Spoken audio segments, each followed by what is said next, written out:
Salam jumpa pemirsa, Anda menyaksikan Bincang Spesial kali ini bersama saya Syem Hakung. Saat ini saya berada di kantor Kementerian Kesehatan Jakarta untuk membahas berbagai persoalan yang dihadapi oleh Kementerian Kesehatan Jakarta.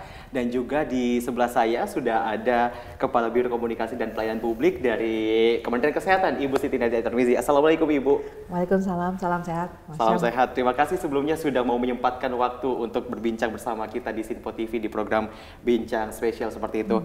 Ibu, kalau misalnya kita berbicara soal BMKG, cuaca panas yang akhir-akhir ini terjadi di Indonesia, khususnya di DKI Jakarta seperti itu. Bahkan kalau malam aja rasanya gerah seperti itu, Bu. Ini ada tips gak sih, Bu, ini untuk masyarakat yang ada di rumah seperti itu yang sedang menyaksikan kita?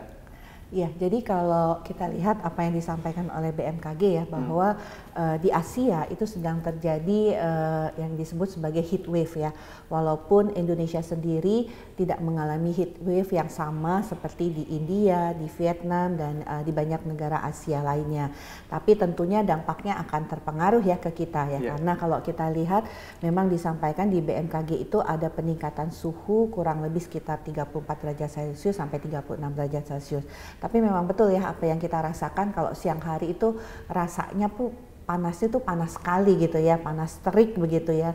Nah ini juga mungkin ada faktor karena kita tahu bahwa selain ada heat wave juga ada fenomena El Nino dan juga ada pergeseran musim pancaroba yang terjadi di negara kita, dan ini menjadi suatu akumulasi bahwa suhu juga meningkat, kemudian kelembapan juga kita rasakan kering ya, dan itu sangat terasa. Tidak ada juga angin mungkin ya, kalau panas tapi ada angin mungkin lebih enak ya. Syamia, tapi ini kan tidak terjadi. Nah ini memang kondisi yang tentunya kita lihat saat ini terjadi. Ya, Bu, kalau misalnya berbicara soal kondisi terik, panas seperti itu, cuaca yang bisa dibilang gersang seperti itu ya Bu ya. Ini untuk menghindari masyarakat seperti itu, untuk menghindari agar tidak dehidrasi, ini seperti apa sih Bu? Apakah minum asal minum air saja, SK, atau boleh minum teh manis misalnya setiap hari karena siang kan panas banget gitu loh Bu? Iya, jadi memang resiko dengan adanya peningkatan suhu atau heat wave ini kan resiko untuk terjadi heat stroke sebenarnya yang kita takutkan. Tapi sebelum heat stroke tentunya dehidrasi ya yang terjadi ya. Nah, jadi sebenarnya kita tahu pada kondisi-kondisi seperti ini di mana tentunya dehidrasi ini sangat berpotensi terjadi pada orang-orang terutama yang sebagian pekerjaannya itu ada di lapangan, artinya di udara terbuka ya, seperti itu. Nah, tentunya apa yang harus kita lakukan? Tubuh kita sebenarnya punya mekanisme. Kalau kita sudah mulai kekurangan cairan, biasanya kan kita terasa haus atau kemudian terasa kering ya di mulut kita ya. Nah, itu sebenarnya sudah tanda-tanda artinya kita harus segera mencukupi kebutuhan cairan kita. Terbaik pakai air putih tentunya ya, jangan pakai es teh manis gitu ya Mas Syam ya. Karena ada resikonya, satu gula ya, karena kita tahu bahwa gula itu kan dibatasi ya 5 gram per hari ya.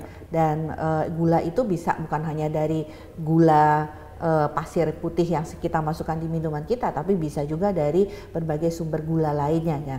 Kita kan nggak mau nih dehidrasi terhindar tapi dapatnya diabetes begitu ya, atau kenyangnya ya sakit gula ya. Jadi jangan sampai. Jadi paling baik adalah minum air putih. Jadi kalau udah ada tanda-tanda bahwa kita seperti ada rasa haus, kering tenggorokannya, kemudian juga mulut terasa kering, segera minum.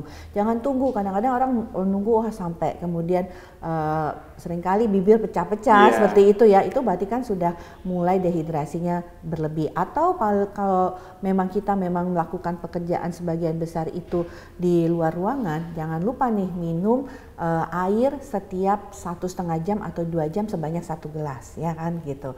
Nah memang kalau minum air es itu paling enak ya, apalagi cuaca panas gitu ya. Tapi cenderung kalau panas-panas minum air es itu memang suhu tubuh kan seolah-olah langsung diturunkan seperti itu ya. Tapi ini tidak terlalu dari sisi kesehatan tidak masalah ya minum air dingin ataupun minum bukan air panas ya. Kalau air panas cenderung jadi makin keringetan ya, tapi atau minum air yang biasa saja. Tapi yang penting minum air putih setiap 1,5 jam atau 1 jam 1 gelas saja sudah cukup. Dan sebenarnya kalau normal kita minum 2 liter per hari, ini harus kita tambah ya. Mungkin kalau memang cuacanya sangat panas mungkin sampai dengan 3 liter.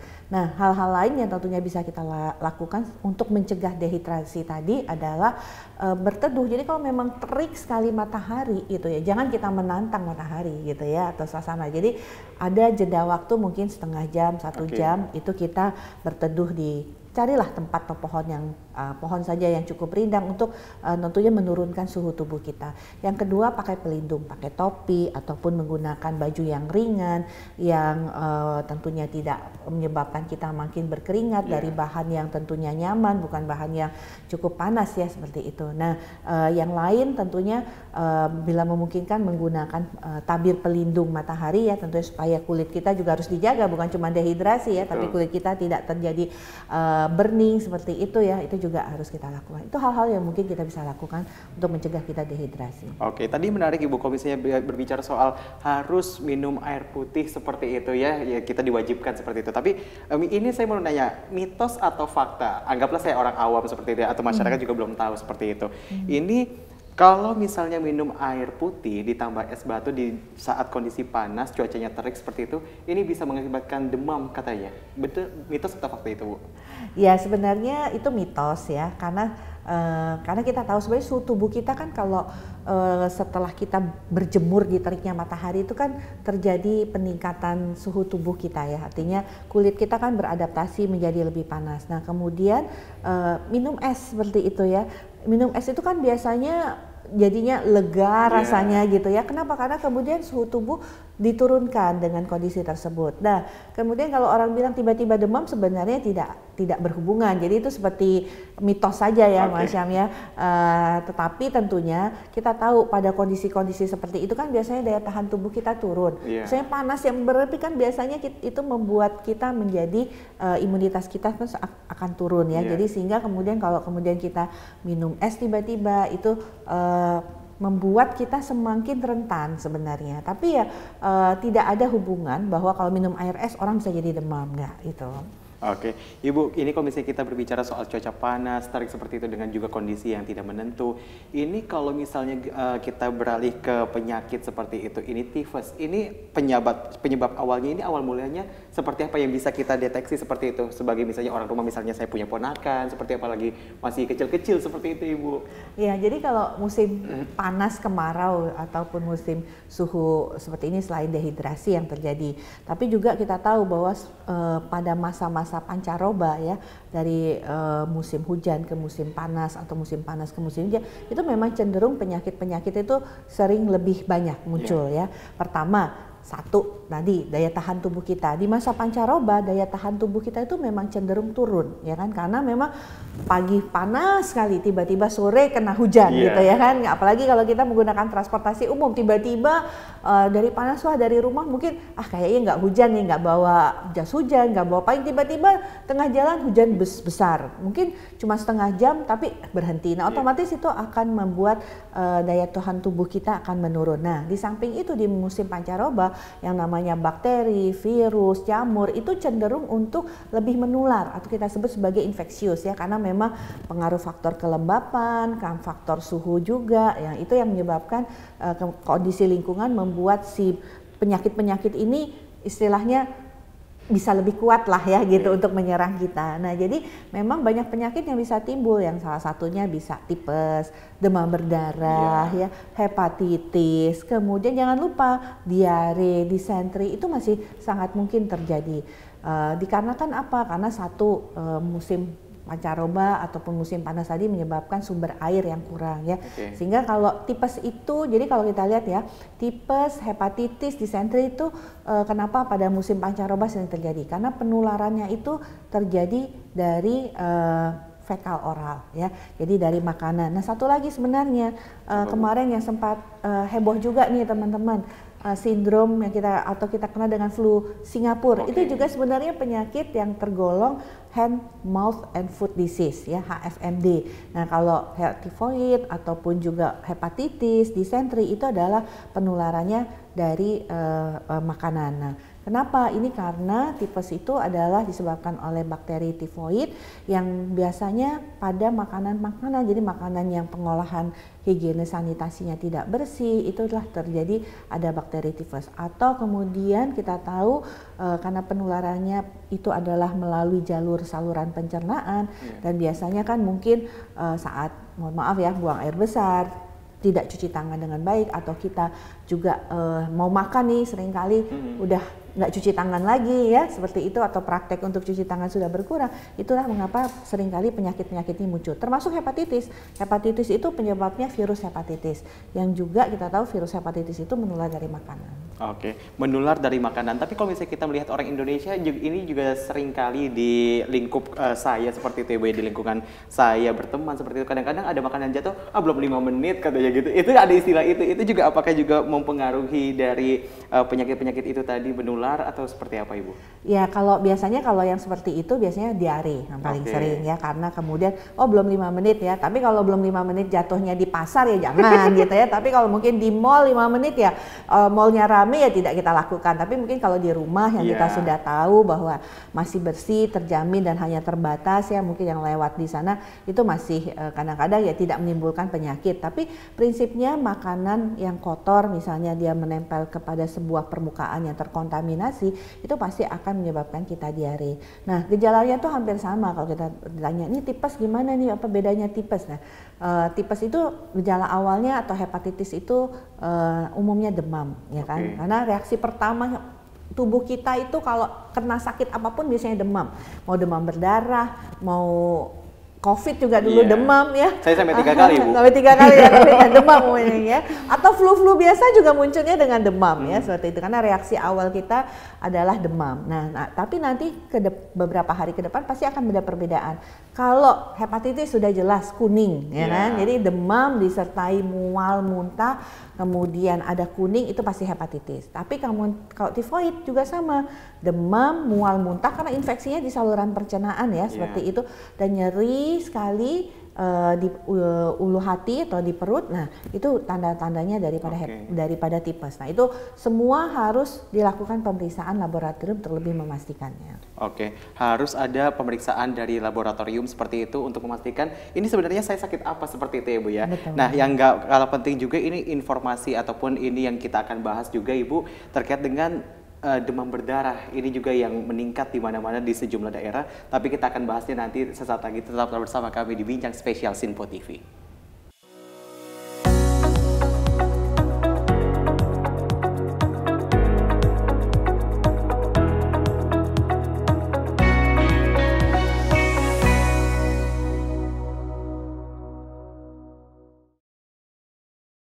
Makin mudah baca berita di aplikasi Sinpo ID. Pilih rubrik berita yang kamu suka seperti berita hukum, politik, peristiwa, budaya, olahraga, gaya hidup, dan berita dari kancah dunia.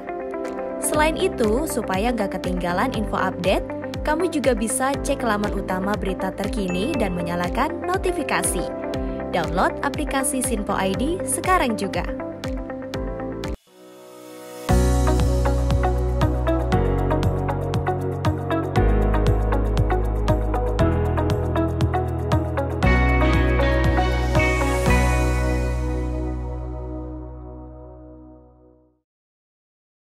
Terima kasih Anda masih bersama kami di Bincang Spesial Sinpo TV, masih bersama saya Syam Hakung dan masih bersama dengan Kepala Biro Komunikasi dan Pelayanan Publik Kementerian Kesehatan Ibu Siti Nadia Tarmizi. Ibu, tadi sempat kita terpotong diskusi kita terkait dengan DBD ataupun demam berdarah dengue ya, seperti itu yang menjadi sorotan akhir-akhir ini. Kalau misalnya saya menyoroti di Kepulauan Seribu sama Jakarta Selatan ini sama Jakarta Barat, kemarin informasinya ini sangat meningkat tajam. Ini dari Ibu Nadia Tarmizi seperti itu melihatnya seperti apa? Apakah ini yang tadi disebutkan pancaroba seperti itu atau bagaimana? Iya, jadi demam berdarah ini selalu penyakit yang menghantui kita setiap tahunnya ya. Dan terutama terjadi apa? Pada saat pergantian musim, dari musim panas ke musim hujan. Biasanya kita tahu itu di awal-awal tahun seperti ini ya, atau nanti tuh di akhir tahun biasanya juga terjadi peningkatan mulai dari kita memasuki dari musim hujan ke musim panas. Nah, persoalannya adalah demam berdarah ini karena penyakit ini ada perantaranya, yaitu nyamuk Aedes. Nah, pada saat musim pancaroba ini, inilah potensi-potensi sarang nyamuk daripada Aedes aegypti ini yang bertambah. Nah, dengan bertambahnya sarang nyamuk ini makin mudah untuk Aedes berkembang, menaruh telurnya, dan kemudian telurnya berkembang. Dan kalau kemudian ada nyamuk Aedes yang sudah terinfeksi virus dengue, karena kan si virus dengue ini kalau dia mau berkembang dia butuh nyamuknya Aedes, butuh tubuhnya. Nah, jadi dia kalau kemudian menghisap darah orang yang sudah terkena dengue, kemudian dia bertelur, telurnya itu bisa menjadi tempat penularan daripada penyakit demam berdarah ini. Nah, kita melihat ini sejak pertengahan Maret ada tren peningkatan kasus demam berdarah, dan itu ditambah lagi tadi perubahan dari iklim, fenomena El Nino ya, kemudian pergeseran daripada musim hujan ke musim panas yang kemudian agak memanjang ya, kan biasanya kalau sudah bulan Mei ini harusnya sudah bukan musim pancaroba lagi ya Mas Syam ya, tapi ternyata kita masih lihat nih polanya, masih ada 1 hari hujan, 1 hari terik panas, 1 hari hujan lagi ya. Nah, ini dengan adanya perpanjangan waktu perubahan iklim juga berpengaruh terhadap si nyamuk Aedes tadi, karena kan dia nyamuk hewan yang hidup di lingkungan, jadi dia beradaptasi. Dan dari beberapa literatur itu juga disampaikan selain tadi adanya sarang nyamuk ya yang menjadi potensi untuk si nyamuk itu berkembang sehingga kita bisa melihat kasus lebih banyak, tapi juga umur nyamuk menjadi lebih pendek. Siklus nyamuk dari jentik, dari telur, jentik, larva sampai nyamuk dewasa itu menjadi pendek. Yang tadinya 14 hari sekarang tinggal 10 hari, 7 hari. Jadi otomatis nyamuk di sekitar kita itu makin banyak ya, seperti itu. Nah, ditambah lagi bahwa kita juga menemukan ya dari hasil satu penelitian 60% sampai 70% orang demam berdarah itu sifatnya tidak bergejala. Jadi karena kita tahu ya demam berdarah itu kan sampai sekarang belum ada obatnya ya, baru-baru aja sekarang ada vaksinnya ya. Jadi sebenarnya suatu penyakit yang kalau kita tidak terlambat, dia dengan imunitas kita yang baik itu bisa sembuh ya, tanpa harus masuk ke gejala yang kita kenal sebagai gejala pre-shock atau shock akibat demam berdarah. Nah, banyak orang yang positif demam darah tapi dia gejalanya tidak berat dan dia dalam 4-5 hari ya sembuh sendiri ya. Mungkin karena kita udah sering mungkin demam berdarah, karena kan kita tahu virus demam berdarah ini ada 4 macam loh Syam, DEN 1, DEN 2, DEN 3, DEN 4. Jadi ada 4 macam. Bagaimana itu? Dia tidak ada perbedaan sama seperti COVID. Jadi COVID itu kan juga ada variasi mutasi daripada virus Delta, Alpha ya, atau sekarang Omicron ya kita kenal, dan varian-variannya ini karena demam berdarah ini sebuah virus, dia juga bermutasi dan sudah kita ketahui bahwa ada DEN 1, 2, 3, 4 yang menyebabkan kita sakit. Nah, jadi bisa saja tahun ini demam berdarah 6 bulan, 7 bulan lagi kalau imunitas kita sedang turun, kita bisa kena demam berdarah lagi ya, seperti itu. Nah, jadi kalau kita lihat memang trennya terjadi peningkatan karena faktor-faktor tadi. Ada faktor cuaca, kemudian nyamuknya juga beradaptasi sehingga lebih cepat menjadi nyamuk dewasa. Faktor cuaca menyebabkan sarang nyamuk bertambah, ditambah lagi tadi adanya kita yang memang tidak bergejala itu sehingga menyebabkan kalau kita lihat kasus sekarang sudah hampir menyentuh angka 90.000 kasus yang dilaporkan. Kalau tahun lalu itu hanya sekitar 25.000 kasus pada minggu yang sama ya. Nah, kematian juga sudah 540 kematian dilaporkan. Tahun lalu itu hanya 170 kematian pada tahun yang sama. Ya mungkin juga karena kalau kematian itu banyak faktor ya, mungkin terlambat mengenali karena tadi gejalanya tidak khas. Kembali lagi, selalu kalau kita sakit tuh gejala awal demam. Nah, biasanya demam, kemudian kita mungkin kemarin sudah ke puskesmas atau rumah sakit, kemudian kita minum obat. Seringkali kalau demam berdarah itu nggak turun-turun panasnya walau sudah minum obat. Tapi kadang-kadang kita menunda nih, habisin dulu deh obatnya karena walaupun masih demamnya tinggi gitu ya kan gitu. Nah, itu sebenarnya kalau sudah 3-4 hari demam tidak turun-turun, udah minum obat penurun panas, kalau masih demam, masih tinggi demamnya, segera datang ke puskesmas. Apalagi karena apa? Karena saat ini sedang musim-musimnya demam berdarah sebenarnya. Bu, kalau misalnya tadi dijelaskan seperti itu, ini kan berarti terjadinya lonjakan yang cukup signifikan seperti itu dari tahun sebelumnya ke tahun ini di periode yang sama seperti itu. Ini jadi langkah penanganannya dari yang tadi disebutkan sudah sejauh mana Ibu dari yang pasien-pasien yang terkena DBD seperti itu? Ya, jadi sebenarnya yang penting dari demam berdarah itu ada dua hal. Pastikan jangan ada sarang nyamuk di sekitar kita. Jadi saya mesti lihat-lihat tuh di rumah ya, ada nggak nih sarang-sarang nyamuk. Sarang nyamuk itu banyak hal yang mungkin kita tidak perhatikan dengan baik. Misalnya ya di taman itu seperti asal ada seperti lekukan aja yang bisa menampung air, itu bisa menjadi tempat si nyamuk berkembang. Atau misalnya pot-pot rumah yang ada penampungnya. Atau kalau nih Mas Syam suka pelihara burung nggak? Nah, kalau misalnya saya lebih ke tanaman, Bu. Oh gitu, tanaman ya. Nah itu hati-hati kalau ada yang. Tapi bapak-bapak yang suka pelihara burung, itu tempat minum kalau tidak diganti, coba dicek, pasti akan ada larvanya. Karena tempat minum terbuka itu dia akan mudah menaruh telur di situ. Nah jadi pemberantasan sarang nyamuk itu harus dilakukan. Kemudian untuk masyarakat kita yang masih menampung air ataupun masih menggunakan air itu untuk ditampung misalnya dari hujan ya, seringkali kan terbuka ya kan gitu. Atau misalnya ada seperti bak besar gitu ya, kadang-kadang untuk menampung ataupun untuk keperluan menyiram yang tanaman atau tanah lainnya, itu juga kita pastikan harus bebas dari jentik karena mudah sekali si nyamuk tadi naruh telurnya itu bisa 100.000 sampai dengan 200.000. Jadi pastikan pemberantasan sarang nyamuk 3M ya, menutup, menguras, kemudian mendaur ulang itu menjadi penting. Dan juga kalau di kamar-kamar kita kan suka gantung pakaian, sayang nih nyuci baju, apalagi kalau biasanya anak kos ya, seringkali gantung aja dulu. Nah kemudian menggantung pakaian itu menjadi tempat favorit nyamuk untuk bergelantungan juga gitu ya kan, karena kita tahu nyamuk itu menghisap 2 kali, pagi dan sore. Sama Aedes juga begitu ya, penyebab demam berdarah juga begitu, menghisap pagi dan sore, dan di antaranya dia santai-santai bergelantungan di baju-baju kita tadi. Nah itu juga harus kita pastikan. Nah yang lain tadi segera deteksi tentunya. Kalau kita demam, ini lagi musim demam berdarah nih, demam saya nggak turun-turun, segera 3-4 hari demam datang ke puskesmas atau rumah sakit, pastikan laporkan kami, dok kok saya tidak turun-turun demamnya, apa saya sakit demam berdarah ya, seperti itu.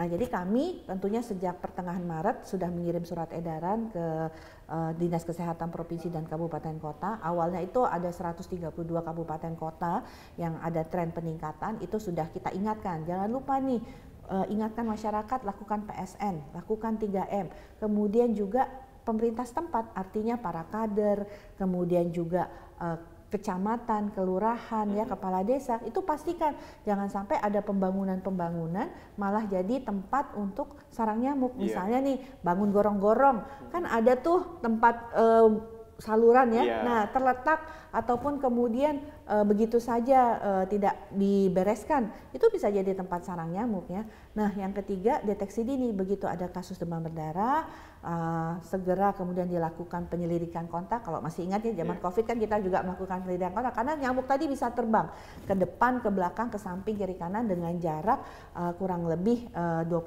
meter. Jadi artinya kalau ada satu kasus di rumah tersebut, kita harus periksa ada nggak orang-orang lain di sekitarnya yang walaupun dia belum merasa atau belum terdeteksi demam berdarah, tadi ingat lah ada 60-70% yang simptomatik ya, nggak ada gejala, itu kita periksa apakah dia di rumahnya itu ada jentik-jentik nyamuk. Itu kita lakukan abate, kita berikan abate, dan yang sering kita lakukan fogging ya, karena fogging itu membunuh nyamuk dewasa ya. Tapi fogging jangan dijadikan upaya pencegahan ya. Jadi misalnya ada juga tuh yang tiap 2 minggu di fogging, tiap 2 minggu, padahal nggak ada kasus demam berdarah, itu nggak ada manfaatnya, karena justru kita akan memberikan insektisida ke lingkungan kita gitu. Jadi malah kita jadi nggak sehat.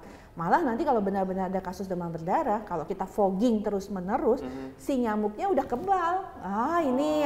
Ini insektisida yang biasa saya hirup kemarin gitu. Akhirnya ya tidak bermanfaat untuk perlindungan kita. Jadi fogging diperbolehkan, tapi ini harus melihat juga jumlah kasusnya seperti itu ya. Jangan setiap seminggu sekali atau 2 minggu sekali seperti itu. Betul, jangan dijadikan rutin untuk fogging. Fogging itu adalah kalau kemudian kita ada kasus demam berdarah, daerah itu di fogging, itu sangat efektif. Oke, Bu, tapi kalau misalnya berbicara soal fogging, apakah ini juga ada kaitannya dengan ISPA seperti itu, kalau misalnya sering seperti itu dilakukan di lingkungan warga? Sebenarnya partikel-partikel fogging itu ya tentunya pada saat kita melakukan fogging itu harusnya oleh tenaga yang betul-betul bisa melakukan fogging ya. Jangan kemudian ada cuman melakukan fogging karena baca dari brosur atau apa ya. Karena yang kita semprotkan itu sebenarnya insektisida. Jadi yang membunuh si nyamuk tadi. Dan ini tentunya kalau terus-menerus tidak baik untuk kesehatan kita ya. Kalau keterkaitan antara ISPA dengan fogging kita sampai sekarang ini belum ada data yang menyambung ya, tetapi lebih pada nyamuknya itu kemudian menjadi kebal terhadap obat insektisida yang kita berikan untuk fogging tadi. Oke, Ibu, kita akan membahas juga terkait dengan ini tadi sempat disinggung flu Singapura seperti itu. Apakah kasusnya saat ini masih menjadi apa ya, bisa dibilang perbincangan ataupun menjadi momok yang menakutkan seperti itu di Indonesia? Tapi kita akan bahas sesaat lagi. Tetaplah bersama kami di Bincang Spesial Sinpo TV.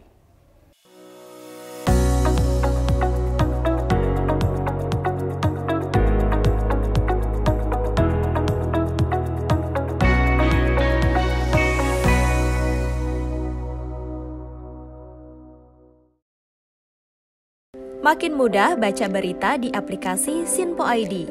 Pilih rubrik berita yang kamu suka seperti berita hukum, politik, peristiwa, budaya, olahraga, gaya hidup, dan berita dari kancah dunia.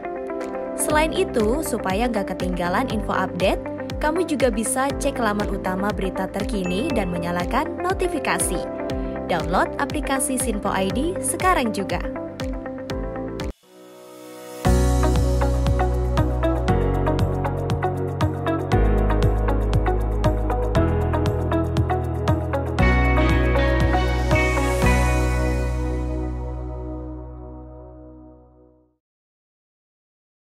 Terima kasih Anda masih bersama kami di Bincang Spesial Sinpo TV, masih dari Kementerian Kesehatan Jakarta. Di sebelah saya masih ada Ibu Siti Nadia Tarmizi selaku Kepala Biro Komunikasi dan Pelayanan Publik Kementerian Kesehatan. Bu, tadi kita sempat mengobrol di paruh pertama tadi sempat disinggung terkait dengan flu Singapura. Ini juga yang menjadi perhatian dari Kementerian Kesehatan dan juga ini masih berbicara soal apa-apa saja atau penyakit apa saja yang akhirnya ini menjadi perhatian dari Kementerian Kesehatan seperti itu. Ini jadi flu Singapura ini sejauh ini bagaimana? Iya, jadi sama seperti di Amerika ya, ataupun di Eropa. Biasanya perubahan dan memasuki musim dingin, mereka muncul. Dan kemudian memasuki juga musim panas, mereka muncul. Nah, jadi memang flu Singapura ini namanya flu Singapura, tapi dia bukan penyakit flu. Ini mungkin yang harus diketahui masyarakat, karena kemarin tuh sempat juga terjadi kepanikan. Flu Singapura ini seperti penyakit baru yang akan bisa menimbulkan sama seperti kondisi pada saat COVID ya. Nah, jadi flu Singapura itu sebenarnya dia tergolong penyakit yang kita sebut sebagai HFMD atau Hand, Mouth and Foot Disease ya.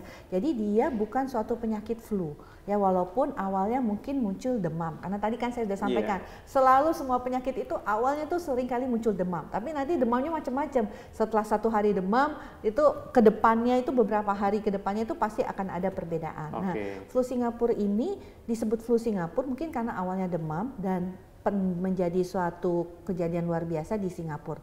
Sebenarnya kita tahu dia itu adalah hand and mouth foot disease ya. Jadi suatu penyakit yang tadi kembali penularannya akibat dari mulut, tangan, kemudian ke makanan ya. Nah, jadi kita tahu gejalanya dulu ya, mungkin demam dan yang khas itu apa? Muncul sariawan ataupun nyeri di rongga mulut. Nah, kemudian muncul rash merah ya, bintik-bintik merah seperti orang alergi ya, mungkin gambarannya di tangan ataupun di kaki. Nah, yang di mulut ini terasa nyeri, makanya seringkali ini kan seringkali lebih banyak menyerang pada anak-anak ya di bawah 5 tahun.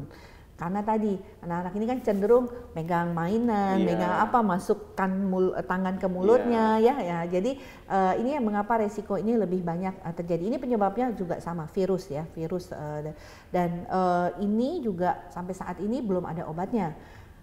Yang dikhawatirkan sebenarnya penyakit ini tidak menyebabkan kematian ataupun tidak menyebabkan sakit berat, tapi penularannya yang sangat cepat. Karena orang yang awalnya itu masih demam saja, itu sudah bisa menularkan kepada orang lain.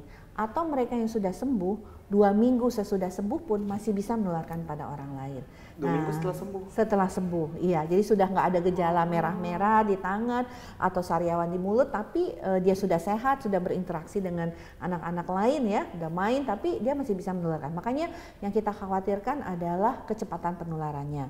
Nah, kemarin pada waktu beberapa minggu, 2 minggu, 3 minggu sebelum Lebaran, di beberapa negara tetangga kita itu terjadi peningkatan. Kemudian kita juga lihat di laporan kita juga terjadi peningkatan. Nah, itu yang kita khawatirkan ya, Mas Syamil, pada waktu mudik itu kan diperkirakan 200 juta orang bisa mudik ya kemarin ya. Nah, karena mobilitas yang menjadi salah satu faktor juga menjadi penyebab cepatnya penularan itu terjadi, itu makanya kemudian kita menyampaikan kepada masyarakat untuk waspada. Dan sebenarnya cara pencegahannya gampang, cuci tangan, pastikan higiene sanitasi itu betul. Terus anak-anak ya kalau misalnya main di tempat-tempat umum, pastikan setelah main itu cuci tangan ya. Main di bola tuh paling sering ya kan. Ya, itu yang kemudian kita dorong orang tua setelah mandi bola ya cuci tangan, ganti baju dan sebagainya, karena untuk meminimalisir terjadinya penularan. Karena pada saat itu kasusnya lagi naik pada waktu kita harus cegah. Nah, sekarang total kasus yang dilaporkan saat ini angkanya sudah 4.000 secara nasional ya. Penambahannya tidak sesignifikan. Kalau kemarin tuh sempat satu hari itu mencapai 300-400, sekarang kurang dari 100 ya. Mungkin karena fasenya juga sudah lewat dan penularannya sudah bisa kita tangani dengan baik. Itu langkah penanganannya pada saat orang terkena flu Singapura itu seperti apa, Ibu? Ya, karena umumnya ini terjadi pada anak-anak di bawah 5 tahun, tapi orang dewasa juga bisa terkena, biasanya karena orang tua terkena anaknya, karena dia ini ya, misalnya mengganti popok ataupun tadi ya, cuci tangan, seperti itu orang tua biasanya terkena, tapi biasanya tidak seberat pada anak-anak. Nah, pada anak-anak gejalanya tadi adalah demam, kemudian juga dirasakan bahwa muncul sariawan, seperti sariawan ya, bentuknya seperti ada bentuk jendol ya di mulut seperti itu ya. Kemudian diiringi dengan ras-ras merah ya, di ruam-ruam merah di telapak tangan maupun telapak kaki. Nah, pada anak-anak tentunya kalau ada sariawan di mulut kan mau makan, mau minum atau di tenggorokan tuh nggak enak kan, pasti sakit rasanya. Nah, itu yang menyebabkan anak-anak sering terjadi, balik lagi nih kasusnya dehidrasi, karena dia kurang makan, kurang cairan ya, sehingga mudah untuk anak-anak apalagi di bawah usia 5 tahun dehidrasi. Nah, itu yang orang tua artinya kalau menemukan gejala ini biasanya orang tua agak-agak panik ya, betul lihat anaknya sariawannya banyak, nggak mau makan, rewel, terus tiba-tiba muncul merah di kaki, tangan, telapak tangannya. Kemudian inilah yang kemudian mereka, wah ini penyakit apa nih ya, anak saya terkena apa, itu sering bawa ke fasilitas pelayanan kesehatan. Oke, kita akan berbincang kembali terkait dengan flu Singapura ini seperti itu, karena kalau misalnya ngomongin ruam-ruam, DBD juga ada ruamnya seperti itu Ibu ya. Ini bagaimana cara membedakannya, tapi kita akan bahas sesaat lagi. Tentunya tetaplah bersama kami di Bincang Spesial Sinpo TV. Kita akan kembali sesaat lagi.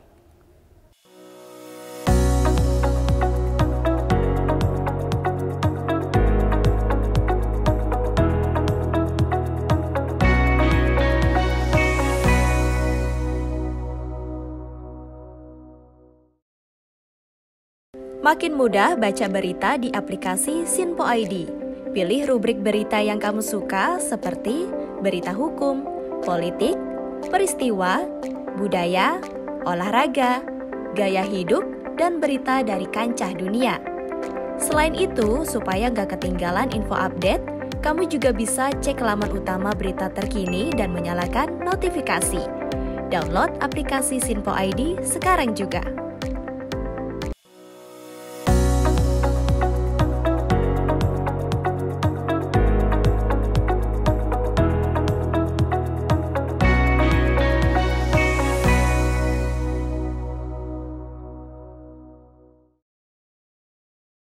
Terima kasih Anda masih bersama kami di Bincang Spesial Sinpo TV, masih bersama dengan Kepala Biro Komunikasi dan Pelayanan Publik Kementerian Kesehatan Ibu Siti Nadia Tarmizi.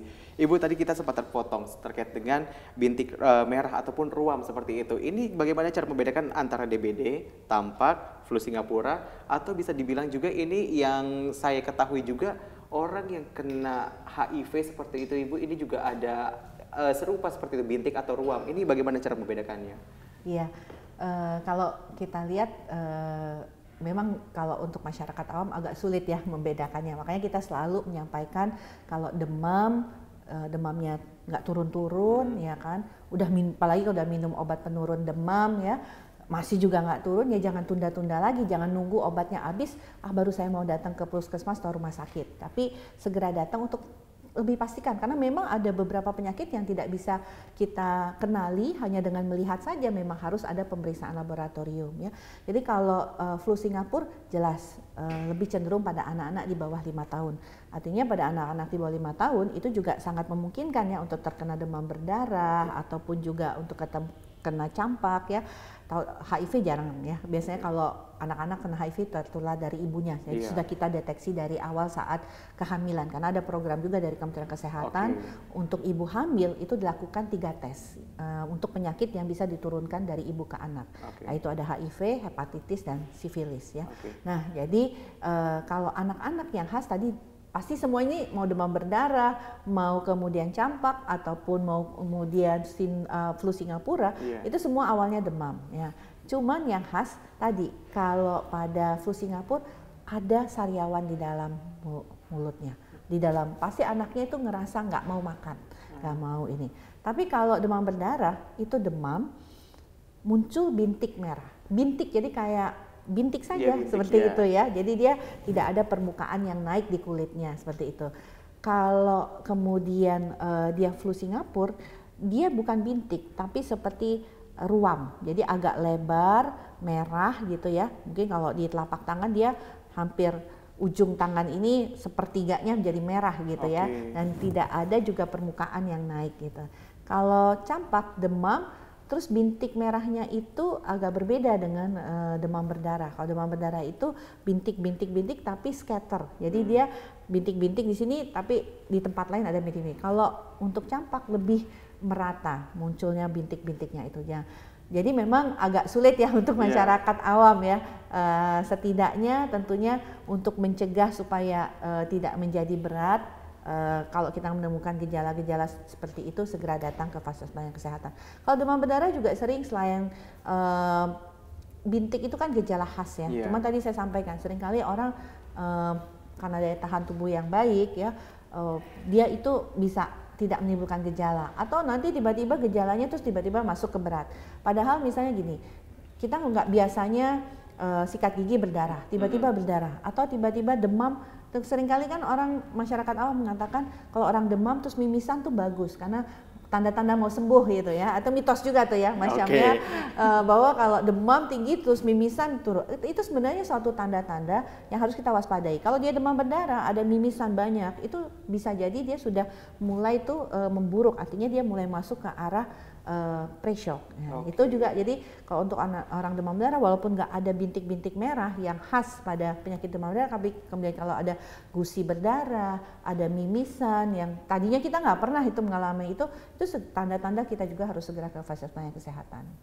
Gusi berdarah itu bisa dikategorikan DBD seperti itu? Bisa bisa DBD.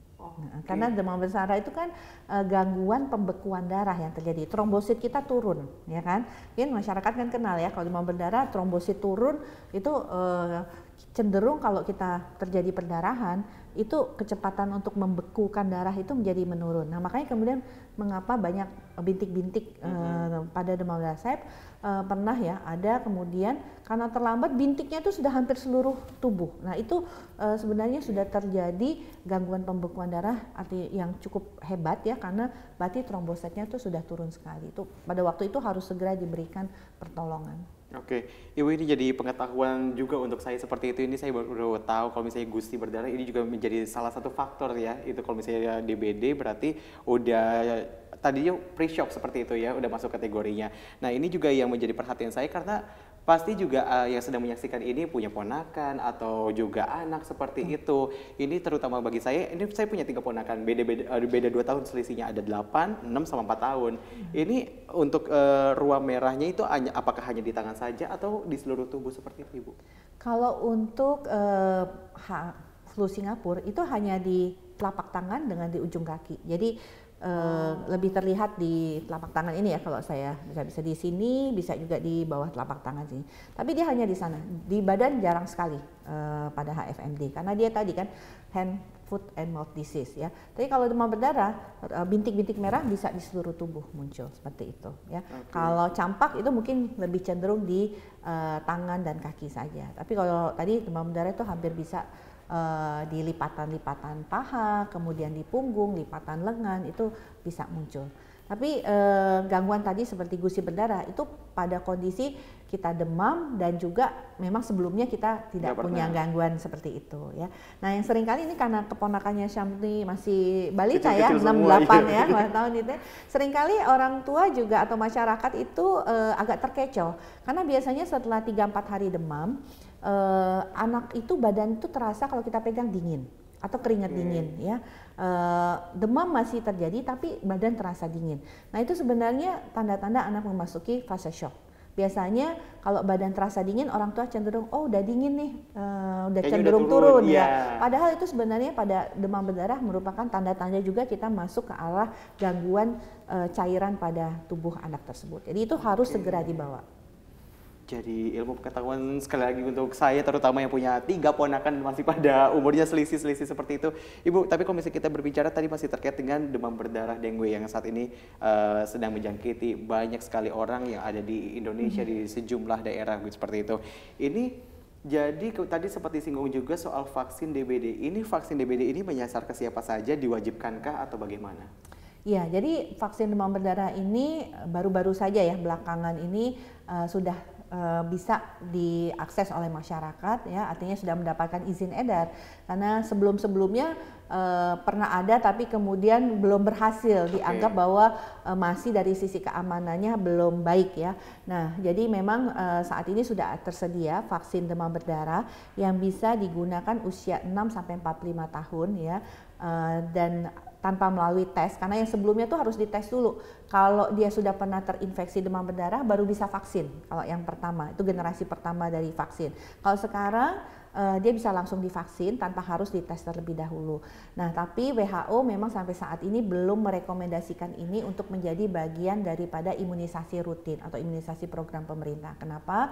Karena dari efektivitas, kemudian dari akses penyediaan ya, artinya supply-nya itu juga harus diperhatikan. Kalau WHO tuh melihat bahwa kalau ini jadi program nasional, supply-nya tuh harus bisa untuk semua orang dan dalam harga yang murah ya, affordable gitu ya kan, seperti itu. Nah ini karena memang masih baru 1 perusahaan farmasi yang menyediakan vaksin ini, sehingga memang masih dalam tahap kajian oleh WHO apakah ini bisa masuk ke dalam program nasional. Nah tentunya pemerintah kami memberikan himbauan ya kepada masyarakat kalau ingin mendapatkan proteksi lebih, tentunya karena kalau vaksin itu selalu istilahnya sebelum hujan sedia payung ya gitu. Jadi untuk melindungi bisa mengakses vaksin ini di kita tahu di fasilitas rumah sakit pemerintah atau swasta, dan ini harus secara mandiri ya karena belum masuk menjadi program pemerintah. Oke, terkait dengan vaksin DBD yang saat ini juga sedang dibahas ataupun dijadikan apa ya, bisa dibilang langkah pencegahan ke depannya seperti itu mungkin ya Ibu ya. Nah ini syarat dan ketentuannya seperti apa? Untuk apakah ini boleh untuk semua umur atau bagaimana? Usianya sampai saat ini adalah usia 6-45 tahun. Ya, jadi di bawah 6 tahun belum ada nih, belum bisa diberikan vaksin demam berdarah ini. Kalau di atas 45 tahun juga tidak efektif ya. Jadi pada rentang usia itu vaksin ini sudah mendapatkan izin edar untuk bisa diberikan kepada semua orang. Oke, Ibu, terkait dengan juga vaksin DBD ini seperti itu. Ini jadi masyarakat datang terlebih dahulu ke puskesmas seperti itu untuk nanti divaksin, atau ini ke puskesmas nanti ke rumah sakit, atau ini alurnya tadi seperti apa? Ya, karena ini vaksinnya sifatnya mandiri ya. Jadi artinya vaksin ini harus dibayar sendiri oleh masyarakat ya. Jadi silahkan menghubungi, umumnya kalau puskesmas tidak tersedia vaksin ini. Rumah sakit umum daerah ataupun rumah sakit swasta atau klinik-klinik vaksin itu biasanya mereka menyediakan vaksin ini. Tapi kalau misalnya untuk vaksin DBD ini, apakah sudah terjangkau di seluruh Indonesia atau hanya daerah Jakarta saja kah, Jabodetabek saja kah, atau di wilayah mana-mana saja, Bu? Kalau melihat izin edar yang dikeluarkan Badan POM ini bisa diakses di seluruh Indonesia ya. Artinya hanya saja tinggal ketersediaan supply dari suppliernya. Apakah distributornya itu memiliki jumlah stok vaksin atau stok vaksinnya itu didistribusikan seperti apa.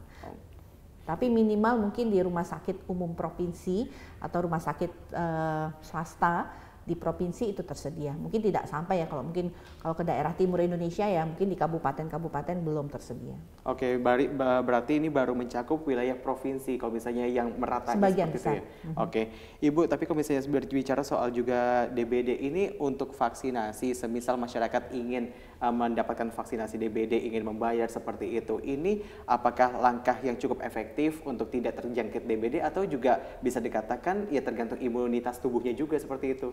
Ya, kembali lagi bahwa vaksin itu adalah upaya pencegahan preventif yang sifatnya sekunder ya. Selain tentunya tadi ya PSN, 3M yang kita lakukan untuk memastikan sarang nyamuk tidak ada, tapi dari sisi kita untuk meningkatkan ataupun memberikan proteksi lebih, vaksin dengue ini cukup efektif untuk memberikan perlindungan itu. Makanya kemudian dia bisa mendapatkan izin edar dan kemudian bisa diakses oleh masyarakat umum.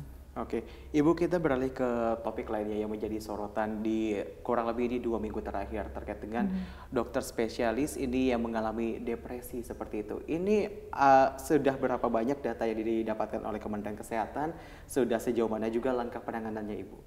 Ya, jadi ini sebenarnya suatu kajian cepat ya daripada kita ingin mengkaji kondisi kesehatan atau mendapatkan gambaran kesehatan mental peserta pendidikan dokter spesialis baik spesialis 1 maupun spesialis 2 ya. Jadi ini hanya snapshot saja ya yang kemudian kita lakukan di 9 rumah sakit vertikal kita, dan itu dilakukan hanya dengan menggunakan sebuah kuesioner PHQ yang standar dan mungkin mengisinya tidak terlalu lama karena hanya berupa screening ataupun menangkap gejala awal untuk memotret kondisi yang terjadi. Jadi dari hasil kajian cepat yang kita lakukan, kita bisa mendeteksi kurang lebih gangguan depresi itu terjadi pada 23,4% peserta pendidikan dokter spesialis yang ada di rumah sakit vertikal Kementerian Kesehatan.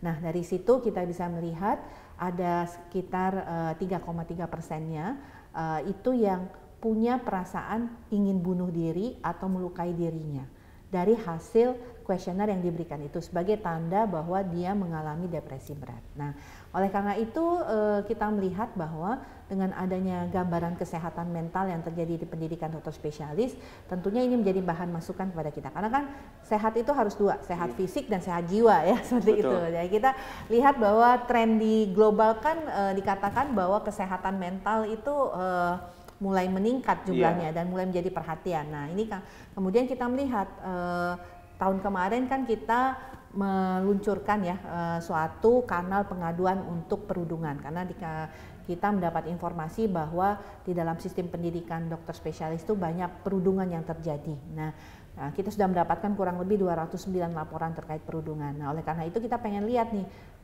faktor apa saja yang bisa terjadi sebagai akibat dari perundungan. Apakah orang yang mengalami perundungan itu kesehatan jiwanya terganggu atau yang melakukan perundungan ini malah yang kesehatan jiwanya terganggu. Jadi dengan metode itu kita melakukan kajian cepat untuk menangkap gambaran saja yang tentunya nanti akan kita tindak lanjuti. Oke, Ibu Komisinya tadi itu berarti kan apakah masih diagnosa apa memang sudah dikatakan oh ini sudah memang kategorinya depresi seperti itu?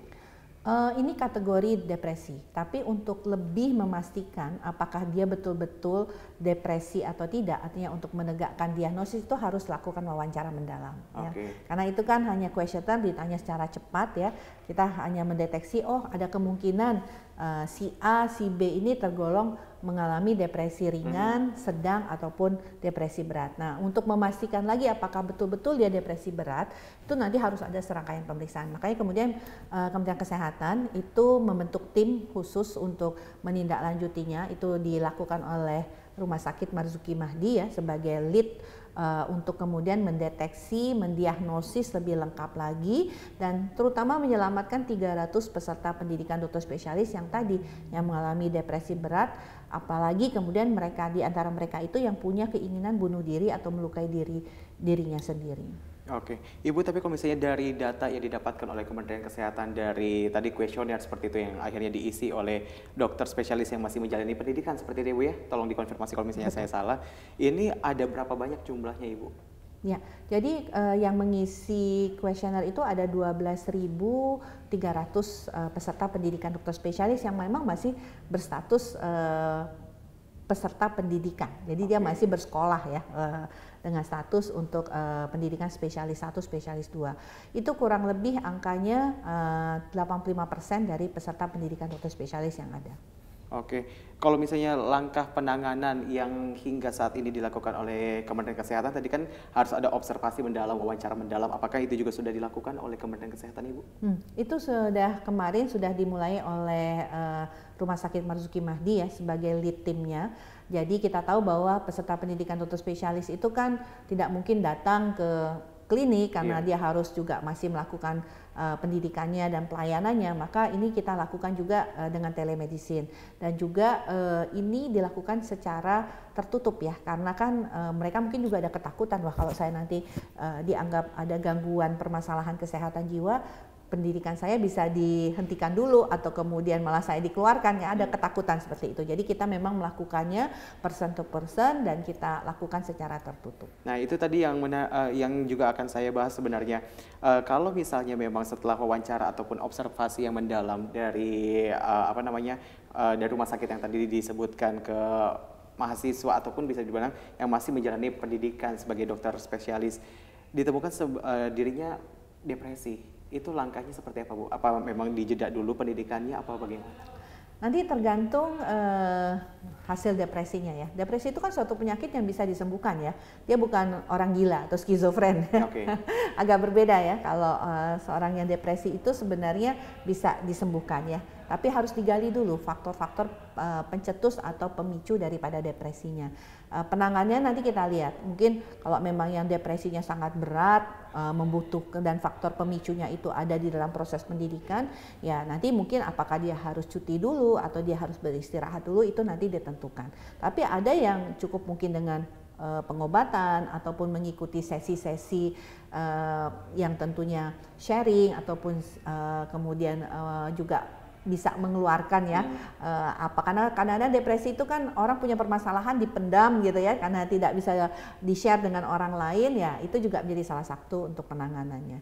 Dan nanti kita lihat tergantung setelah dilakukan tadi pemeriksaan lanjutan, dipastikan seperti apa kondisi depresinya, baru nanti akan diputuskan penanganan seperti apa. Tapi Bu Nadia, kalau misalnya kita berbicara soal tes ataupun tadi kuesioner yang akhirnya dibagikan, ini awal mulanya terpikir atau tercetusnya bagaimana, Bu? Sampai akhirnya ini ada 12.000 ya tadi kalau nggak salah, ada 12.000 lebih yang mengisi. Ini tercetus dari mana ya seperti itu? Karena ini sebenarnya kajiannya dilakukan secara online ya. Jadi sangat mudah. Kita tinggal meminta Rumah Sakit Vertikal menyampaikan ini kepada seluruh peserta pendidikan dokter spesialis yang adanya, dan ini mengisinya kurang lebih 10-15 menit. Jadi tidak lama.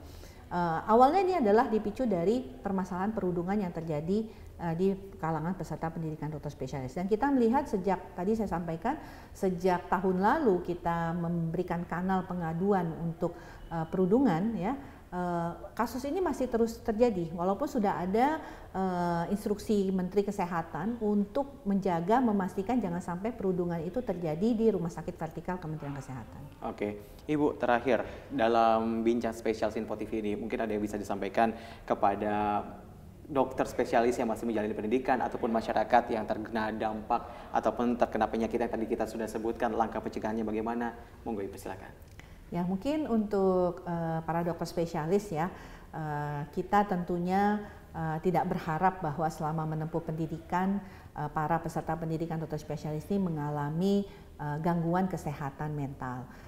Tentunya dengan beban pendidikan, beban pelayanan, ataupun beban ekonomi, maupun juga tentunya kita tidak ingin ada perundungan lagi di kalangan peserta pendidikan dokter spesialis, tentunya mari sama-sama kita atasi permasalahan ini. Kita ciptakan suasana yang kondusif dalam situasi pendidikan yang lebih baik untuk para peserta dokter spesialis. Dan kita berharap bahwa juga universitas yang saat ini merupakan tempat pendidikan para peserta dokter spesialis maupun rumah sakit yang menjadi wahana pendidikan daripada peserta pendidikan dokter spesialis, kita berkolaborasi bersama untuk tentunya memberikan lingkungan yang lebih sehat untuk pendidikan dokter spesialis. Yang kedua, mungkin untuk berbagai penyakit yang mungkin muncul di masa pancaroba ini, tentunya kami menghimbau bahwa kita tetap jaga kesehatan, tetap perhatikan kesehatan kita. Tadi banyak faktor ya. Pertama, kesehatan lingkungan itu juga menjadi penting, bagaimana kita menjaga kebersihan lingkungan, pastikan jangan ada sarang nyamuk, lakukan berbagai 3M, kemudian juga kita pastikan juga higiene dan sanitasi pribadi individu kita jalankan dengan cuci tangan ya, kemudian juga praktek-praktek perilaku hidup bersih dan sehat kita lakukan, jangan lupa juga selalu olahraga ya, walaupun kita sibuk, karena itu juga akan menjaga kesehatan kita. Dan terakhir tentunya memperhatikan gaya hidup kita, pastikan batasi gula, garam, lemak ya, berpotensi untuk tentunya mencegah penyakit tidak menular, itu juga harus dilakukan. Baik, itu tadi pesan-pesan yang disampaikan oleh Ibu Siti Nadia Tarmizi selaku Kepala Biro Komunikasi dan juga Pelayanan Publik dari Kementerian Kesehatan. Semoga apa yang dijadikan ataupun persoalan yang sedang dihadapi oleh Kementerian Kesehatan saat ini dan juga tentunya yang menjadi fokus adalah dokter spesialis yang masih menjalani pendidikan ini bisa segera teratasi dan juga bisa segera diobservasi lebih mendalam lagi Bu, supaya juga ini bisa memberikan pelayanan kesehatan kepada masyarakat yang lebih baik lagi seperti itu. Terima kasih sekali lagi Kepala Biro Komunikasi dan juga Pelayanan Publik Kementerian Kesehatan Ibu Siti Nadia Tarmizi telah bergabung bersama kami di Sinpo TV. Dan pemirsa, usai sudah bincang spesial kali ini, saya Syem Hakung mewakili kerabat kerja yang bertugas. Berterima kasih atas atensi Anda. Sampai jumpa.